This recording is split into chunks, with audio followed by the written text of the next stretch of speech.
আসসালামু আলাইকুম ভাই। ভাই তুমি আমারে চিনতে পারো নাই? আরে আমি বল্টু বল্টু, ওই যে বেগুনবাড়ি বস্তি। থাক, চিনে ফেলাইছি আর বলতে হইবে না। তা তোরে মোর বাড়ির ঠিকানা দিছে কেডা? আসলে হয়েছে কি ভাই, আমি তো তোমার শাশুড়িকে চিনতাম না। তোমার শাশুড়ি আমার রিক্সাতে উঠছে, এখান থেকে যাইতে লইছি, পরে কইলো এই বাড়ি নাকি তার মেয়ের জামাইয়ের বাড়ি। তাই তোমারও তো অনেকদিন থেকে দেখি না, এক নজর দেখার জন্য সেই দুপুর থেকে এখন পর্যন্ত ভাই বয়ে রয়েছি ভাই।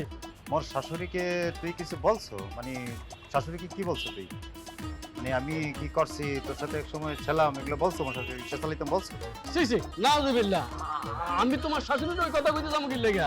আমি তো আরো কইছি যে বাতন ভাই বিশাল বড় নেতা ছিল। আরে পাগল, এই কপাল কপাল লাগে। পরিশ্রম করছি জীবনে, কম করছি পরিশ্রম, তার সাথে কপালটাও ছিল। কথা বলছো? এই কথা কিন্তু তোমার শাশুড়িও কইছে। আমার শাশুড়ি তোকে কি বলছে? না, বলছিল আর কি যে তুমি নাকি পদ বাণিজ্য করো, মানে ওই যে ছোটখাটো পদের মানুষ করে বড় বড় পদে চেয়ারে বসাও। ভাই তোমার কাছে টাকা পয়সা না, আমি একটা জিনিস আবদার করবো ভাই, তুমি আমার মাথা ভাঙা সমিতির সভাপতিটা বানাই দাও ভাই, এই জিনিসটা আমারও করে দাও। এই ছোট লোক, ছোট লোক কোনানকা। মুই কি তোকে এইসব এই রিক্সা সমিতি এসব এইসব সমিতি নিয়ে কাজ করি এখন? মোর সময় আছে সেই তোকে মাথা ভাঙা আটু ভাঙা সমিতির পদ পদবি আমি কাজ করব?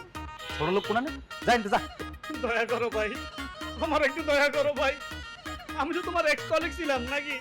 আরে আমরা একসাথে কত ইটা মাথা দিয়ে ঘুমাইছি, আল্লাহ তো তোমার অনেক দিছে, একটু আমার ব্যবস্থা করে দাও ভাই, আমি যেন কয়টা ডাল ভাত খেয়ে বাঁচতে পারি। আর ভাই ইটা মাথা দিয়ে ঘুমাইতে ভালো লাগে না রে ভাই। খবরদার কইলাম, এই ল 500 টাকা রাখ, আরে মোর কার্ড, তোর যা লাগবে অফিসে যাবি, তো করে বইতে দিলে তোর হইতে চাও কথা বলছো। খবরদার কোনোদিন মোর বাড়িতে যেন না দেখি, মনে থাকবে। যা বাইর হ, যা।